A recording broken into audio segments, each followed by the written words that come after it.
آداب، یہ آکاشوانی ہے۔ خبروں کے ساتھ میں محمد عمار۔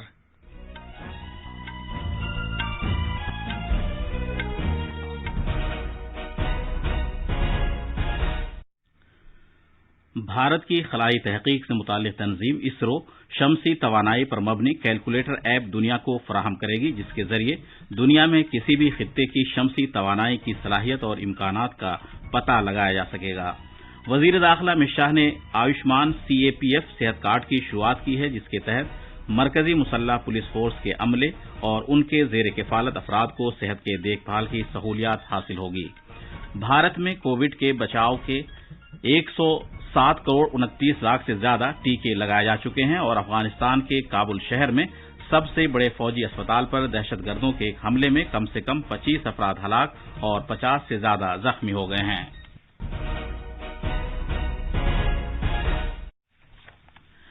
جیسا کہ آپ جانتے ہیں، بھارت نے کووڈ سے بچاؤ کے 100 کروڑ ٹیکے لگا کر تاریخ ساز کارنامہ انجام دیا ہے۔ آکاشوانی ان سبھی ڈاکٹروں، نرسوں، پیش رہنے والے کارکنوں اور ان تمام لوگوں کو سلام پیش کرتا ہے جنہوں نے ٹیکہ لگوایا اور اس کامیابی کو ممکن بنایا۔ اس کے ساتھ ساتھ ہمیں یہ یاد رکھنا چاہیے کہ کووڈ کے خلاف لڑائی ابھی ختم نہیں ہوئی ہے۔ آپ سے اپیل ہے کہ جلد سے جلد دونوں ٹیکے لگوائیں، غفلت نہ برتیں اور یہ 3 آسان طریقے اپنائیں۔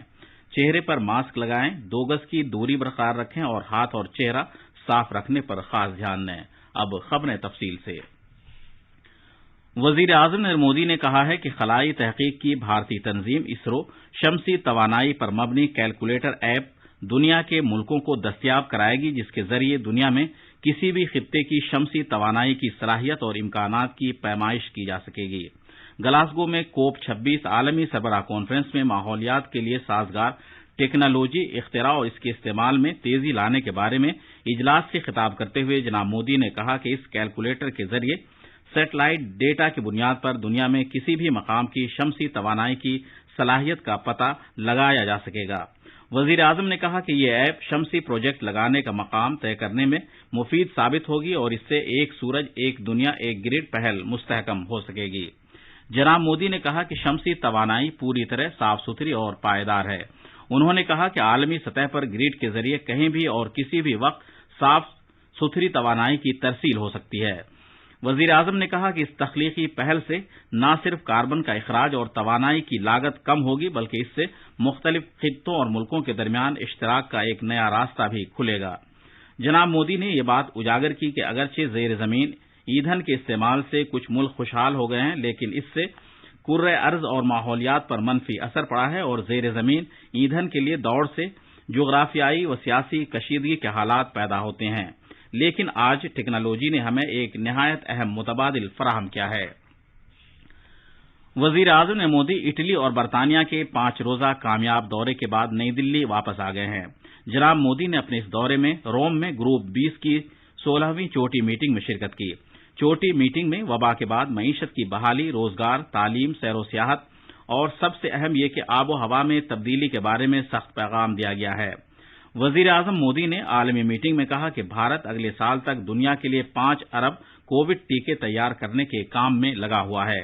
انہوں نے کہا کہ اہم بات یہ ہے کہ خام مال کی فراہمی میں کوئی رکاوٹ نہیں ہونی چاہیے۔ آب و ہوا سے متعلق عالمی رہنماؤں کی 26ویں گلاسگو کانفرنس میں وزیر اعظم نے کہا کہ بھارت 2070 تک کاربن کا اخراج بالکل ختم کر دے گا اور 2030 تک کاربن کے اخراج میں 1 ارب ٹن تک کی کمی لائے گا۔ وزیر اعظم نے کہا کہ بھارت غیر زیر زمین توانائی کے ذرائع سے 2030 تک 500 گیگا واٹ توانائی تیار کرے گا اور 2030 تک اپنی توانائی کی ضروریات توانائی کے قابل تجدید توانائی کے ذرائع سے پورا کرے گا۔ وزیر اعظم مودی نے آب و ہوا سے متعلق چوٹی میٹنگ کے موقع پر جزیرے والے ان ملکوں کے لیے بنیادی ڈھانچے کی شروعات کی جو قدرتی آفات اور آب و ہوا سے سب سے زیادہ متاثر ہوتے ہیں۔ جناب مودی نے کئی ملکوں کے رہنماؤں کے ساتھ باہمی میٹنگ بھی کی۔ وزیر اعظم ان ضلع حکام کے ساتھ میٹنگ کر رہے ہیں جہاں کم تعداد میں کووڈ سے بچاؤ کے ٹیکے لگائے گئے ہیں۔ یہ میٹنگ ویڈیو کانفرنسنگ کے ذریعے ہو رہی ہے۔ اس میٹنگ میں ان اضلاع کے حکام شرکت کر رہے ہیں جہاں اس ٹیکے کی پہلی خوراک 50% سے کم اور دوسری خوراک بھی کم تعداد میں دی گئی ہے۔ جناب مودی 40 سے زیادہ اضلاع کے ضلع مجسٹریٹ صاحبان سے گفتگو کر رہے ہیں۔ ان میں جھارکھنڈ، منی پور، ناگالینڈ، اروناچل پردیش، مہاراشٹر اور میگھالیہ کے علاوہ دوسری ریاستوں کے اضلاع بھی شامل ہیں۔ جائزہ میٹنگ میں ان ریاستوں کے وزرائے اعلیٰ بھی موجود ہیں۔ وزیر داخلہ امت شاہ نے نئی دلی میں کل قومی سطح پر آیوشمان CAPF اسکیم کے تحت صحت سے متعلق کارڈز کا آغاز کیا۔ وزیر داخلہ نے اس اسکیم کا آغاز عملے کے ایک شخص کو آیوشمان کارڈ دے کر کیا۔ انہوں نے NSG عملے میں تقسیم کے لیے آیوشمان CAPF صحت کارڈز قومی سیکورٹی گارڈ کے ڈائریکٹر جنرل کو بھی سونپے۔ اس موقع پر اظہار خیال کرتے ہوئے جناب شاہ نے کہا کہ CAPF کو بغیر کسی خدشے کے ملک کی سلامتی کے عملے کا خیال رکھنا چاہیے اور نریندر مودی حکومت ان کے کنبوں کا خیال رکھے گی۔ انہوں نے کہا کہ اس اسکیم کو اس طرح ڈیزائن کیا گیا ہے کہ اس میں ملازمت کے دوران 7 مرکزی مسلح پولیس فورسز اور ان کے لواحقین کو شامل کیا گیا ہے۔ مرکزی مسلح پولیس فورسز CAPF میں صحت کارڈ تقسیم کرنے کا عمل دھنونتری پوجا کے مبارک موقع پر شروع کیا گیا۔ یہ خبریں آکاشوانی سے نشر کی جا رہی ہیں۔ ملک گیر ٹیکہ کاری مہم کے تحت اب تک 107 کروڑ 29 لاکھ سے زیادہ کووڈ سے بچاؤ کے ٹیکے لگائے گئے ہیں۔ وزارت صحت نے کہا ہے کہ پچھلے 24 گھنٹوں کے دوران 41 لاکھ سے زیادہ ٹیکے لگائے گئے۔ اسی عرصے میں کل 11,903 نئے معاملات سامنے آئے۔ ملک میں زیر علاج مریضوں کی تعداد 1,51,209 ہے، جو کہ گزشتہ 252 دن میں سب سے کم ہے۔ زیر علاج مریضوں کی تعداد کل معاملات کے 1% سے بھی کم 0.44% ہے، جو کہ مارچ 2020 کے بعد سے سب سے کم ہے۔ سر دست صحت یابی کی شرح 98.22% ہے، جو مارچ 2020 کے بعد سے سب سے زیادہ ہے۔ پچھلے 24 گھنٹے کے دوران کل 14,159 افراد روح بصحت ہوئے۔ اس طرح شفایاب ہونے والے افراد کی تعداد 3 کروڑ 36 لاکھ اور 97 ہزار سے زیادہ ہو گئی ہے۔ مرکزی سرکار نے کہا ہے کہ ریاستوں اور مرکز کے زیر انتظام علاقوں کو اب تک 114 کروڑ سے زیادہ کووڈ سے بچاؤ کے ٹیکے فراہم کیے جا چکے ہیں۔ وزارت صحت نے آج کہا کہ ریاستوں اور مرکز کے زیر انتظام علاقوں کے پاس اب بھی 14 کروڑ 68 لاکھ سے زیادہ ٹیکے دستیاب ہیں، جن کو ابھی لگایا جانا ہے۔ مرکز نے ان 9 ریاستوں اور مرکزی انتظام والے علاقوں میں ماہرین کی ٹیمیں بھیجی ہیں جہاں سے بڑی تعداد میں ڈینگو مریضوں کی اطلاعات مل رہی ہیں۔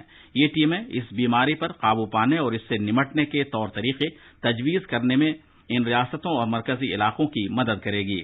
اس مہینے کی 1 تاریخ کو ڈینگو کی صورتحال کے بارے میں ایک جائزہ میٹنگ میں یہ ٹیمیں بھیجنے کا فیصلہ کیا گیا تھا۔ میٹنگ کی صدارت صحت اور خاندانی فلاح و بہبود کے مرکزی وزیر ڈاکٹر منسکھ مانڈویہ نے کی تھی۔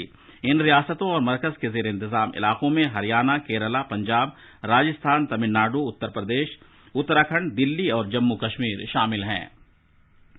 مرکز کے زیر انتظام علاقے جموں کشمیر سرکار نے جموں کے موجودہ ہوائی اڈے کے پاس ایک نیا ہوائی اڈہ ٹرمینل بنانے کا فیصلہ کیا ہے۔ اس کے لیے 974 کنال اراضی کی نشاندہی کی جا چکی ہے۔ یہ اراضی جلد ہی بھارت کی ایئرپورٹ اتھارٹی کے سپرد کر دی جائے گی تاکہ وہاں 25,000 مربع میٹر میں نیا جدید ٹرمینل بنایا جا سکے۔ افغانستان کی راجدھانی کابل میں کل دھماکوں کے بعد مسلح افراد نے ملک کے سب سے بڑے فوجی اسپتال پر حملہ کر دیا، جس میں کم سے کم 25 افراد مارے گئے اور 50 سے زیادہ زخمی ہوئے۔ طالبان کے ترجمان ذبیح اللہ مجاہد نے بتایا کہ یہ دھماکے کابل کے سردار داؤد خان ملٹری اسپتال کے داخل ہونے کے راستے میں ہوئے۔ اس کے بعد مسلح افراد کے ایک گروپ نے وہاں حملہ کر دیا اور یہ سبھی چند منٹ کے اندر ہی مارے گئے۔ امریکہ کے صدر جو بائیڈن نے آب و ہوا کے بارے میں عالمی رہنماؤں کی 26ویں چوٹی میٹنگ میں شرکت نہ کرنے پر چین اور روس کے رہنماؤں پر نکتہ چینی کی ہے۔ آخر میں خاص خبروں کی سرخیاں ایک بار پھر۔ بھارت کی خلائی تحقیق سے متعلق تنظیم اسرو شمسی توانائی پر مبنی کیلکولیٹر ایپ دنیا کو فراہم کرے گی، جس کے ذریعے دنیا میں کسی بھی خطے کی شمسی توانائی کی صلاحیت اور امکانات کا پتہ لگایا جا سکے گا۔ وزیر داخلہ امت شاہ نے آیوشمان CAPF صحت کارڈ کی شروعات کی ہے، جس کے تحت مرکزی مسلح پولیس فورس کے عملے اور ان کے زیر کفالت افراد کو صحت کے دیکھ بھال کی سہولیات حاصل ہوگی۔ بھارت میں کووڈ سے بچاؤ کے 107 کروڑ 29 لاکھ سے زیادہ ٹیکے لگائے جا چکے ہیں اور افغانستان کے کابل شہر میں سب سے بڑے فوجی اسپتال پر دہشت گردوں کے ایک حملے میں کم سے کم 25 افراد ہلاک ہوئے۔ اس کے ساتھ ہی خبروں کا یہ بلیٹن ختم ہوا۔